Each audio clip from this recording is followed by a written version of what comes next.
Bismillahirrahmanirrahim. Assalamualaikum warahmatullahi wabarakatuh.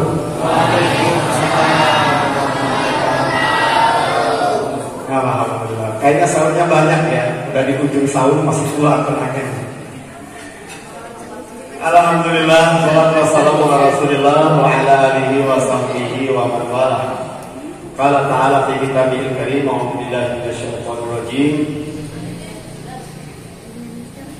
Alif lam ra, kitabun anzalnahu ilaik litukhrijan nasa minadh dhulumati ilan nur bi'izni rabbihim ila siratil azizil hamid.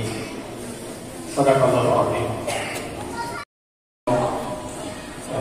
Kemudian yang sama-sama kita hormati Bapak RW, Pak RT, seluruh bapak-bapak, ibu-ibu hadirin yang dimuliakan Allah Subhanahu wa taala serta para ananda yang saya cintai.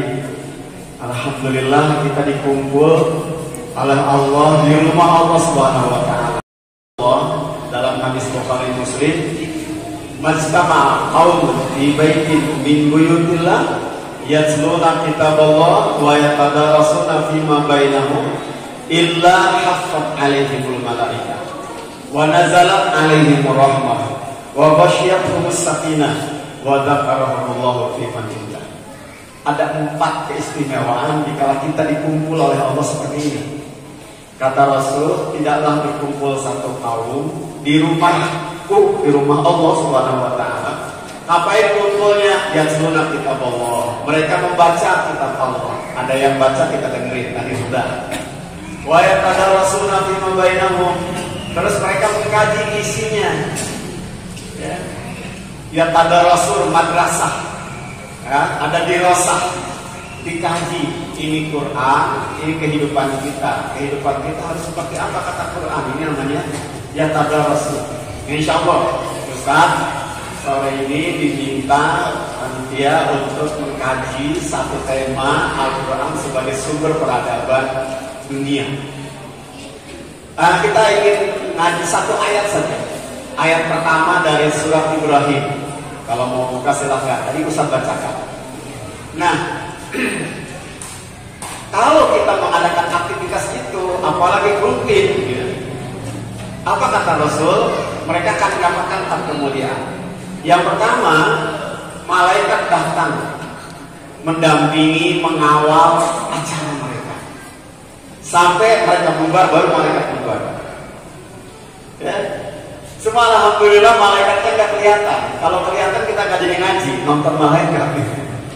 Ya, alhamdulillah malaikatnya nggak inget ya, tertidur. Tahu-tahu udah nyampe bandara lagi. Bagaimana kalau dicabut ketenangannya? Dia 2 jam terbang, wah, ya, dalam ketakutan itu bahaya. Nah, begitu juga kata hidup. Kalau dicabut ketenangan kita gelisah. Saya berterapi ada beberapa orang yang tidak bisa tidur, ya, tidak bisa tidur. Jadi ketenangan 3 manfaat ini saja tidak sudah cukup buat kita untuk rajin datang ke tempat seperti ini. Nah, ditambah yang keempat. Nah, ini untuk di akhirat. Kata Rasulullah SAW, mereka diabsen oleh Allah di depan malaikat. Wahai para malaikat, saksikan, aku akan lindungi mereka dari apa yang mereka takutkan. Apa yang kita takutkan? Dimasukkan neraka Allah Subhanahu wa taala. Allah akan melindungi kita dari nerakanya. Amin ya rabbal alamin. Baik. Bapak Ibu jemaah Allah Subhanahu wa taala. Al-Qur'an diturunkan membawa keberkahan. Ya, membawa keberkahan. Waktu diturunkannya Al-Qur'an dari Allah Subhanahu wa taala di Lauhul Mahfuz ke langit dunia, ya, itu di satu malam di bulan Ramadan. Malamnya tepatnya malam apa? Perbedaan pendapat. Ya, lebih banyak mengatakan 17 Ramadan. Nah, ini turun dari langit. Ada yang mengatakan 17 Ramadan itu adalah turunnya surat Al-Alaq 5 ayat kepada Rasulullah SAW di Gua Hiro. Kebetulan juga Ramadan. Tapi yang ingin saya munculkan adalah waktu di mana Al-Quran turun menjadi mulia, ya, menjadi mulia waktu itu. disebut dengan Lailatul Qadar, malam yang sangat dimuliakan, khairun min alfi syahr, yang nilainya lebih berharga, lebih bernilai, lebih mulia dari 1000 bulan. Subhanallah. Ya, ini kemuliaannya. Al-Quran ini turun dari Allah melalui malaikat Jibril kepada Rasulullah. Maka malaikat Jibril sebagai perantara menjadi malaikat yang paling mulia. Quran turun kepada Rasulullah, maka Rasulullah menjadi manusia yang termulia, menjadi nabi yang termulia, penghulu para nabi. Rahimahullah, ini kemuliaan Al-Quran, di mana Al-Quran itu membawa keberkahan bagi mereka yang mengambilnya. Man ta'allama Al-Quran wa 'allama. Sebaik-baik kalian adalah orang yang belajar Al-Quran dan orang yang mau mengajarkan. Subhanallah, guru-guru ngaji kita, guru-guru yang dimuliakan Allah Subhanahu wa ta'ala. Anak-anak yang belajar ngaji, anak-anak yang dimuliakan Allah Subhanahu wa ta'ala. Namun perlu dilanjutkan, Al-Quran yang mengambil, orang-orang yang mengambil Al-Quran untuk apa? Untuk apa sehingga kemudian dia dinilai sebagai yang termulia? Nah, dalam surat Ibrahim ayat 1 yang tadi kita bacakan, Allah Subhanahu wa ta'ala mengatakan, kami turunkan Al-Quran ini ilaika kepada wahai Muhammad, litukhrijan nas, untuk mengeluarkan manusia. Ya, jadi Quran ini alat untuk mengeluarkan manusia minadz-dzulumati, dari kehidupan yang gelap, ilan nuri, menuju kehidupan yang bercahaya. Ya. Jadi ada ada perubahan yang diinginkan dengan hadirnya Al-Quran. Perilaku orang di anak-anak lulusan madrasah Anda itu sesuai dengan apa yang dijadikan tujuan turunnya Al-Quran. Rahimahullah, ini sangat mencengangkan. Riset itu memuat 300-an sekian nilai-nilai Islam.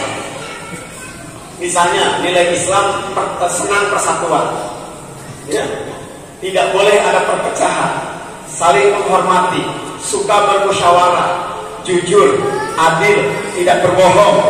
Sejumlah nilai-nilai itu yang suka pramuka, adalah Dasa Dharma. Dasa Dharma itu nilai-nilai yang semuanya ada dalam Al-Quran. Disebutlah itu. Para sosiolog ini ingin melakukan riset. Daerah mana yang sudah menggambarkan kehidupan yang penuh cahaya Quran. Bapak Ibu, dibuatlah Mesir, gitu kan, Arab Saudi, beberapa kota dibuat jadi penelitian. Diteliti sejauh mana masyarakatnya menerapkan 300-an nilai-nilai itu. Gitu. Baik itu sifatnya personal maupun sifatnya hubungan masyarakat, hubungan sosial. Ternyata apa yang muncul, Bapak Ibu? Ternyata yang muncul, yang sudah terkategorikan negara yang Qurani, negara yang menerapkan nilai-nilai Quran, itu bukan negara yang penduduknya Muslim. Yang mencengangkan apa? Indikator yang ditulis pertama sebagai nilai Islam, bahwa Islam itu cinta kebersihan. Islam itu senang bersih. Itu di Quran ada, cinta bersih. Apa? Itu yang paling gampang. Begitu masuk di daerah Muslim, kotor berantakan, berarti sudah tidak mengamalkan nilai Quran. Subhanallah. Menarik sekali. Toleran dalam Islam bukan la ikraha fid din, tidak ada paksaan dalam beragama. Tapi real yang terjadi, jangankan perbedaan agama, perbedaan cara sholat aja ribut. kelompok muslim satu mencaci maki kelompok muslim yang lain. Padahal nilai Al-Quran disebutkan apa? Wailul likulli humazatin lumazah. Celaka orang yang mudah mencaci dan suka mencela. Tapi yang terjadi umat Islam banyak saling mencaci, saling mencela. Artinya Quran ada di mana? Umat ini ada di tempat yang lain. Sudah pegang lampu, tapi masih kegelapan, ada nggak? Orang sudah pegang lampu, tapi masih kegelapan, ada nggak? Siapa? Orang pegang lampu tapi masih gelap, siapa? Orang buta. Betul nggak, Bu? Orang buta bawa lampu, dikasih lampu, dikasih 500 watt lampunya, jadi terang nggak? Enggak, tetap gelap karena memang matanya buta. Buta hati. Orang sudah yakin Quran, sudah megang Quran, sudah ngaku Quran sebagai panduan hidupnya, tapi hatinya gelap, nggak mau ngikut Quran itu, jadi dia tetap ada dalam kegelapan.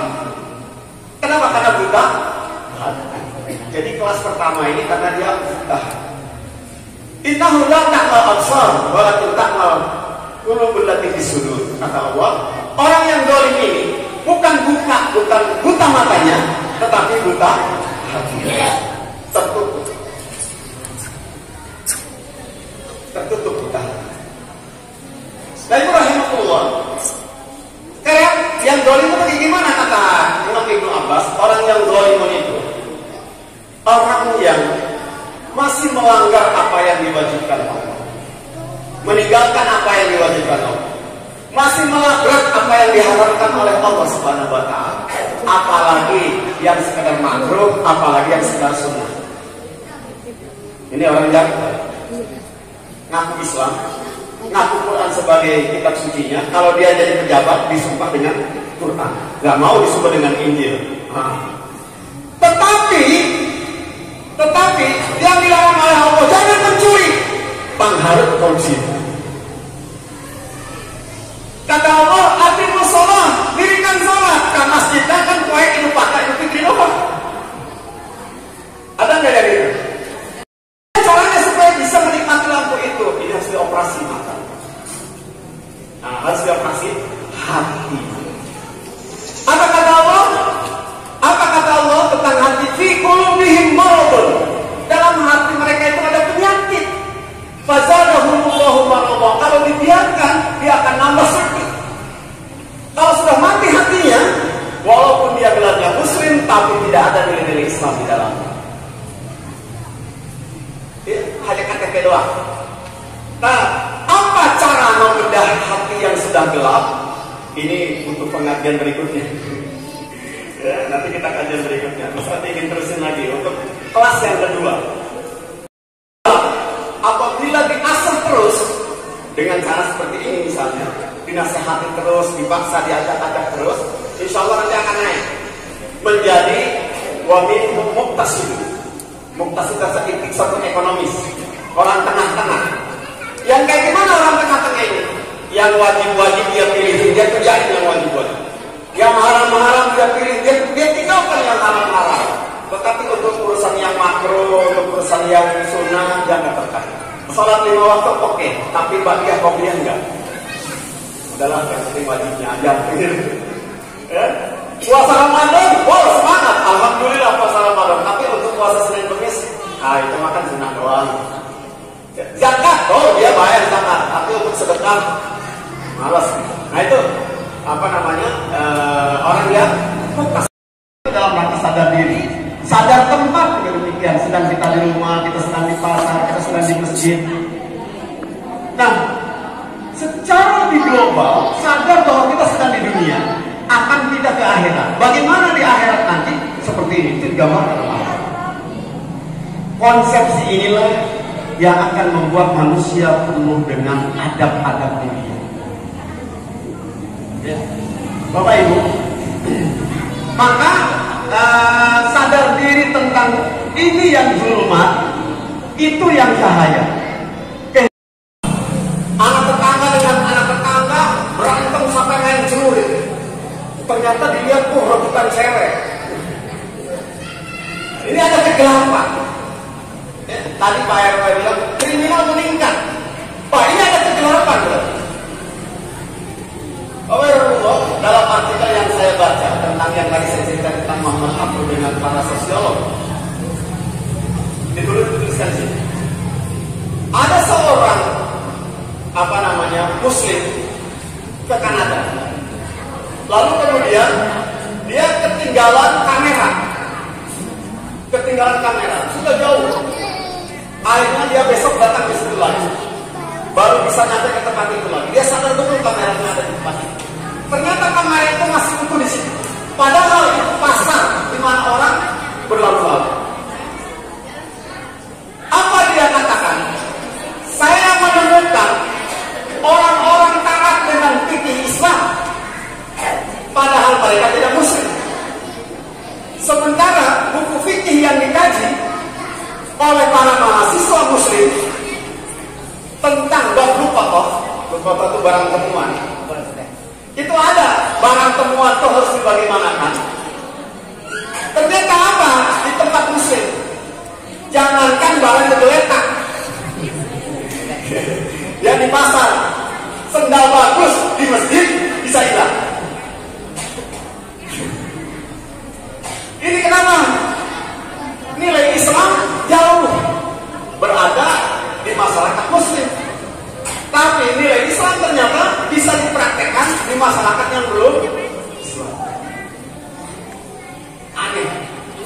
Kenapa? Karena umat Islam telah salah memperlakukan Quran dan telah dibawa salah dalam memperlakukan Quran.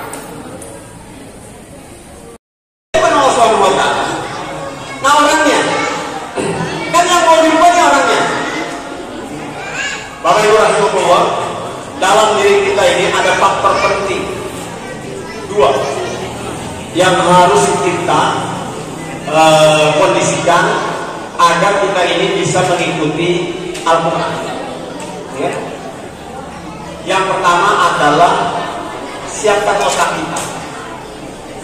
Ya, siapkan otak kita untuk menerima dan mencerna rasionalitas yang diberikan oleh Al-Quran. Yang kedua, hati kita. Di dalam hati ini ada nafsu, ada emosi, ada keinginan. Bagaimana hati kita juga siap menerima Al-Quran. Yang kedua, tanah kapur.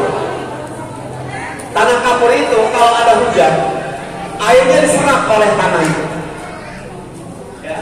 Kemudian kalau orang mau gali air, nyari air tanah kapur banyak, bersih airnya. Cuma tanah kapur tidak bisa dicocok tanam, tidak bisa juga ada ikan di tanah kapur. Ini ibarat hati orang munafik. Orang munafik bisa mencerdas dan menyerap Al-Quran, bisa menghafal Al-Quran, bisa paham dengan Quran. Kalau orang menggali ilmunya, Ustaz Taufik, ini tafsir ayat ini gimana? Gini-gini, oh lancar. Ayat ini di pojok kanan atas lancar. Tetapi dia tidak mengamalkan nilai-nilai Quran itu. Nah, ibarat tanah kapur, nggak menumbuhkan tanaman, juga bisa nggak buat peternakan. Ya, ini hati apa? Hati orang munafik. Yang ketiga, hati orang yang beriman. Hati orang yang beriman gimana? Senang kalau ada hujan, diserap tanah air hujan itu, lalu tumbuh-tumbuhan subur. Kalau orang nyari air bisa ada di air subur itu. Mudah-mudahan Pak, kita dan anak-anak kita jadikan hatinya seperti tanah yang subur, dihujani tanah. Nah, rahimahullah, bagaimana supaya konsistensi hati kita ini subur gimana? Ya, tanah supaya subur gimana? Harus diurus, sering dipupuk, dipastikan tanah itu diolah. Memberitahukan kepada kita bagaimana Quran itu bisa mengubah peradaban. Yang disebutkan oleh Allah dalam ayat-ayat berikutnya, Ibu bisa buka lagi, bahwa ayat-ayat Al-Quran itu seperti pohon bibit unggul, apabila masuk ke dalam diri kita dia harus punya akar, dia harus punya batang, dan dia harus punya buah. Akarnya adalah akidah, baca Quran itu menanamkan akidah. Batangnya adalah ibadah kepada Allah, dia jadi mau beribadah, dan buahnya adalah akhlak mulia, bermanfaat bagi sesama. Mudah-mudahan kita bisa menjadi generasi Quran, anak-anak kita bisa pimpinan dari Quran dan menjadi generasi Quran. Mudah-mudahan yang saya sampaikan sampai di sini, mohon maaf yang sebesarnya. Alhamdulillah yang beberapa menit tadi kita ada dalam kebahagiaan berbuka. Mudah-mudahan puasa kita diterima Allah Subhanahu Wa Taala, dan sisa waktu masih bisa kita manfaatkan untuk terus meningkatkan kualitas kita. Wassalamualaikum warahmatullahi wabarakatuh.